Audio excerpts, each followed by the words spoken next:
Hi guys, how's it? Kia ora to my Kiwi whanau, g'day to everyone else, and howdy once again from another bloody hot day in Texas, man. Jesus, dude, it was like 40. I just came in, it was like 40 outside still. So for my Fahrenheit people, it's 100 plus, man. It's still ridiculously hot, but it's summertime in Texas. What else can you expect? So this weekend, we'll just go ahead and start off from one of the greatest quotes I've ever heard from a rugby union coach. And he's made it multiple times. And pardon my French, but we must fuck them up physically. My South African followers should know very well the man that said that multiple times, the great Rassie Erasmus. You have to fuck them up physically. Well, it looked like the Northern Hemisphere fucked us up physically. All four Southern Hemisphere teams losing this weekend. And for the trifecta, the USA knocks off Chile yesterday, and Santiago, oh my God, the worst conditions I've ever seen for a rugby match. I mean, torrential downpour, 8 degrees, muddy, and then a power outage at the end of the game. Congrats to the USA on the single point victory there. I already had shot a message over to Augusto Bohm, hooker for the Dallas Jackals, and also starting hooker for those Condors, Chile Condors yesterday. You guys played great, losing by a single point. It's an aggregate score. This is for the Americas 2 spot. They will be here in the States next week, Glendale, Colorado next Saturday for game 2, and only down by -1 point. So anything can happen. Once again, I tip my hat to Chile, a team on the rise, looking really solid. Most of those guys playing for one team in the SLAR, the South American competition.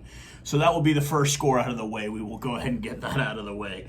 I believe the final score was 22-21 or 23-22. I'm not looking at that game right now. I am looking at the other big games on the weekend. I did not watch it yet. France and Japan. France escaping by the skin of their teeth by the score of 20-15. Japan, another one of those teams kind of on the rise. Granted, I know this is not the top level French side without Antoine Dupont there at scrum half. But still, very impressive. Japan keeping it within 5 points of the French, who are now #1 in the world. Congrats to the French, first time in history. So let's just go ahead and start it off, man. Let's just go ahead and start off. We'll go from east to west. So we're going to go ahead and start off Ireland, the All Blacks. Any of you guys that are on Super Brew, I will leave the link. I've been picking Ireland to win every time they play the All Blacks. You might be like, why? Why? Dude, we have seen them do it multiple times. They did it in Chicago a few years back. They did it last year in Ireland. Ireland has this ability to really take the All Blacks off their game, and that's when I find it really entertaining to watch, because we come to find out that the All Blacks are really not as good. I mean, they're great. Don't get me wrong. I know I've got heaps of Kiwi followers. The ABs are consistently a top-ranked team for a reason. You have awesome stars. And we could go back, I'll even just keep it within like the last 15 years. Dan Carter, possibly the best fly half to ever play the game. You've consistently produced superstars. I mean, Jonah Lomu, Julian Savea, the list can go on. Conrad Smith, you could go on and on with the All Blacks in the last 20 years. They've consistently produced amazing superstars of the game. But I mean, Ireland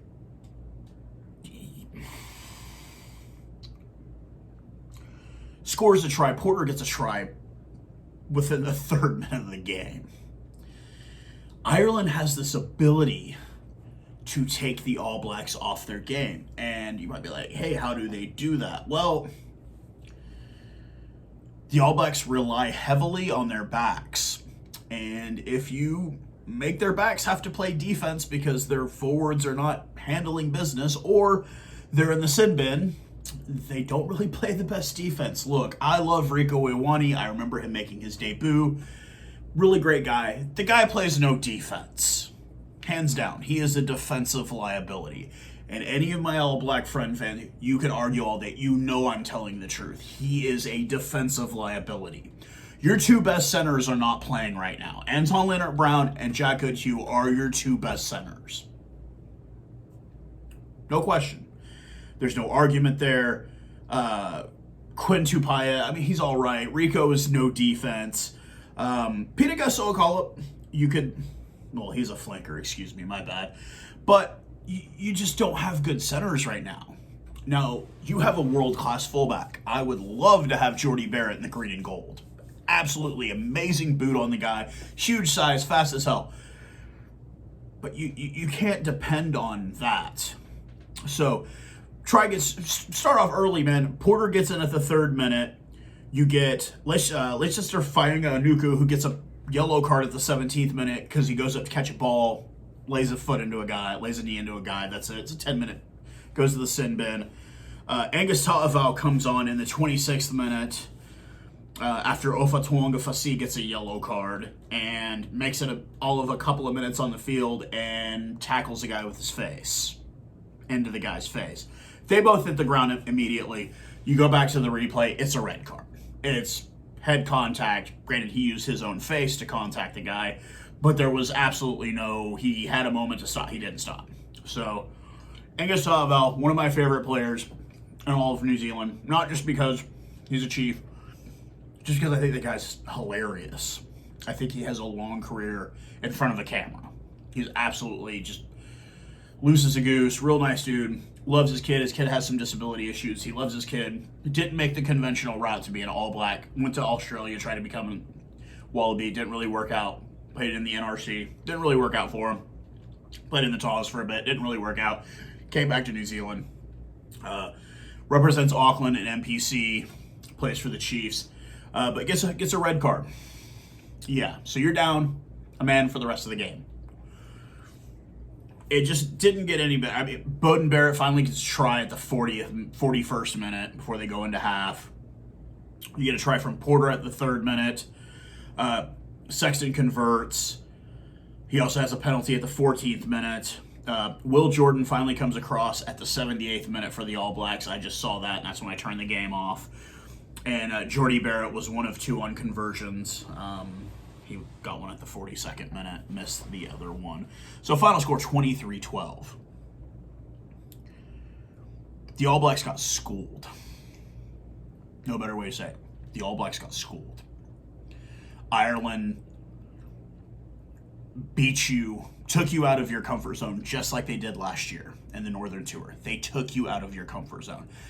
I am willing to say that last year's New Zealand Northern Tour, the team played horrible. And we all saw it. They beat the crap out of the United States. Who doesn't do that? The U.S. got 2 tries. First time in history. Horrible stadium, horrible atmosphere. Playing where the Washington Defenders, that's what they're now called now, the Washington football team, the Washington Defenders. Absolutely horrible. Abysmal ticket sales. It was just a cash grab for USA Rugby, and it really wasn't a cash grab because we spent all this money to bring them over here just for them to beat the brakes off of us. Ireland has the All Blacks number. This is the second time in as many years that they've been able to do this to the All Blacks. And the big debate is Fozzie need to go? Yes, you guys have seen me talk about it. Ian Foster is a clown. He should have never been the head coach. It should have been Warren Gatland or Scott Robertson. I'll leave that out there. My Kiwi phono, you can debate this on your own, but you know I'm right. Ian Foster is a clown. Fozzie is a clown, and not in a funny way. He's a horrible coach. The All Blacks that was embarrassing. I would be embarrassed as an All Blacks fan. That was clinical. Ireland dissected the All Blacks, and they were running around like chickens with their head cut off the whole game. And they did it last year too. They take the All Blacks out of their comfort zone, and they beat them. Now, if only a team I'm going to go through another game, and then my team, the Springboks, I wish we would follow suit. But let's go ahead and move on to the next game. So, L for the Southern Hemisphere. Next game, we had Australia and England. And this game, no Quade Santini Cooper. I hate the guy. You guys know I hate him. But he's injured. He's done. Doesn't look like he's going to be playing. And once again, England is just fucking them up physically. 25-17. Vunipola gets a try at the 5th minute for them. Farrell converts at the 6th minute. And then he goes 6 of 7 for kicking. He has one at the 11th, 15th, 23rd, 33rd, 44th, and 67th minute. Tupou and Krivy get tries for Australia, 37th and 48th minute. Lolesio converts both of those, and he gets a single penalty at the 54th minute. Marcus Smith gets a yellow card in the game at the 53rd minute. Not so concerning with this one. The injuries are starting to rack up for Dave Rennie. I think the Wallabies are still rubbish, but they're not a rubbish bin on fire anymore. I just don't like them. They're a team on the move. They're going up. I don't think the All Blacks are going up. I think the All Blacks are going down, and the biggest reason is because of Ian Foster. Dave Rennie is riding the ship. He's doing what he can with what he has right now. They are going to be a real force going forward, in my opinion. This game doesn't say as much about Australia as the All Blacks getting beat by Ireland does. Eddie Jones doing what he normally does, just talking crap in post-game interviews, telling stories about people being quiet after the game. I think Eddie Jones is mailing it in at this point, and he should be thankful he has Marcus Smith. Because Owen Farrell is rubbish, regardless of how he kicked in the game. Owen Farrell is rubbish. Marcus Smith is your best guy. I'll just leave it at that. We all saw the Ellis Ganji hit. It's... Like I said, I'm not worried about Australia. I think they win next weekend. I think they win the series. Then we will continue on, and I will try not to stick to this one too long just because I am so upset about it. So upset that I'm leaving the score up. 13-12. Do I think Jacques Nienaber needs to go? No. Do I think he picked a horrible side? Yes. Way too much inexperience. With that being said, we got the final and decisive game. Cape Town, the odds are in our favor. May we win and win this series. We'll talk about the rankings at the end of this. Oh my God. So like I said, I'll leave it at that. Do I think Jacques Nienaber needs to lose his job? No. Do I think Wales is that damn good? No, I think if they were good, they would have beaten the team by like 20 points. They're not that good. We played essentially an extremely inexperienced side against the exact same side that it took extra time to beat the previous week. I think Wales is in trouble really bad. Then we get to the final Southern Hemisphere game on the weekend, well, of the big ones, and that would be Scotland. I wouldn't say having their way with Argentina, but yeah, Argentina was never in this. Only points coming from Boffelli and his penalties at the 6th and 34th minute for Los Pumas. Scotland getting tries from Watson at 37, Bennett at 43, Ferguson at 53, and Johnson at 64. Klinghorn goes 1-2 kicking on the day. Thompson goes 2-2, and Kinghorn gets the one penalty at the 4th minute for the Scots.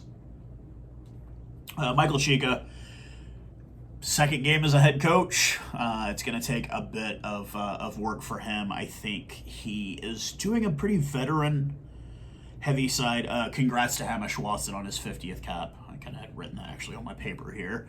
But I'm not really as worried about that either. I don't think Scotland is really the strongest side either. We'll see what happens next week. Hopefully Argentina pulls off a win, and I can at least say 3 of the 4 Southern Hemisphere teams will win their series at this point. We've got the Māori All Blacks taking on Ireland on the 12th. That's at like 2 a.m. local time. Obviously, I will not be watching that game live. And then we've got New Zealand and Ireland from the Cake Tin. I'm still going to call it the Cake Tin. I'm not calling it Wellington Regional. It's the Cake Tin. We got Australia and England and Sydney. We got Cape Town for Wales and South Africa. We got Estadio Único Madre de Ciudades, Santiago del Estero. my Spanish-speaking followers can laugh at me. I tried my best. That's Argentina and Scotland's final game. And then we have got the USA and Chile playing next Saturday, man, for that final America's 2 spot. Congratulations to Namibia beating Kenya, the Simbas, 36-0. I'm sure, I've got a couple of Namibian fans and one Kenyan fan. He's probably a bit upset. But all in all, I'm not going to say it was a great weekend of rugby.